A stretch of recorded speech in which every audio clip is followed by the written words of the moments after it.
अशफाक अहमद है। मैंने इस साल यूपीएससी में 142nd रैंक सिक्योर किया है। मेरी स्कूलिंग जो है वो यवतमाल महाराष्ट्र से ही हुई है। प्राइमरी मेरी जो है वो जफ़रनगर की ज़िला परिषद स्कूल से कंप्लीट हुई है।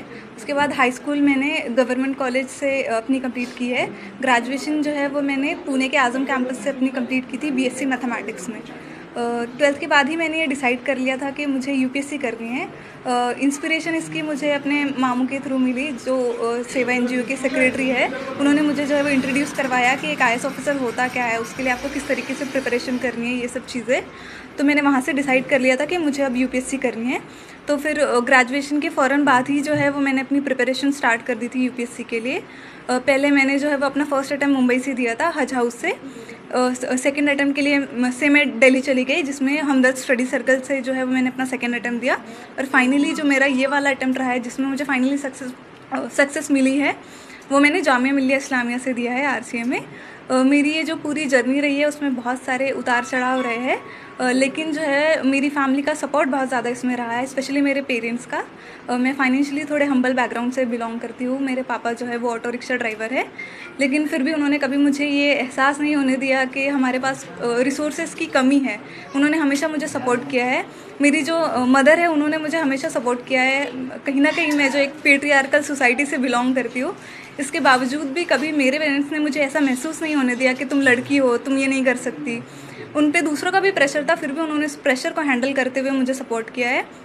मेरी पूरी फैमिली, फ्रेंड्स, टीचर्स, सब ने मुझे इस जर्नी में जो है वो बहुत ज़्यादा सपोर्ट किया है। मैं अपनी प्रिपरेशन की बात करूँ तो ये मेरा 4th अटैम्प्ट था, तो इससे आप अंदाज़ा लगा सकते हैं कि जर्नी बहुत ज़्यादा डिफ़िकल्ट रही है। फेलियर्स बहुत सारे आए हैं इसमें, लेकिन मैंने इस जर्नी में एक चीज़ सीखी है कि आपको पेशेंस और कंसिस्टेंसी जो है वो कभी इन दोनों चीज़ों का साथ नहीं छोड़ना है। ये दोनों चीज़ें ही है जो आपको जो है वो आपकी डेस्टिनेशन तक पहुंचा सकती है।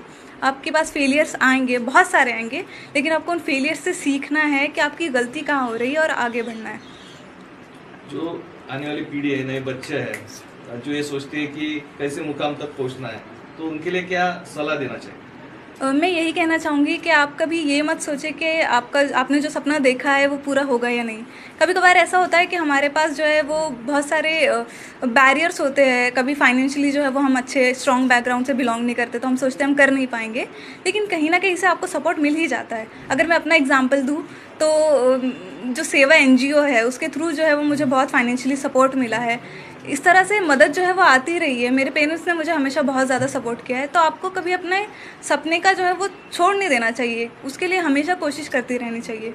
और फेलियर्स चाहे जितने भी आए, आपको कभी उनसे डरना नहीं है।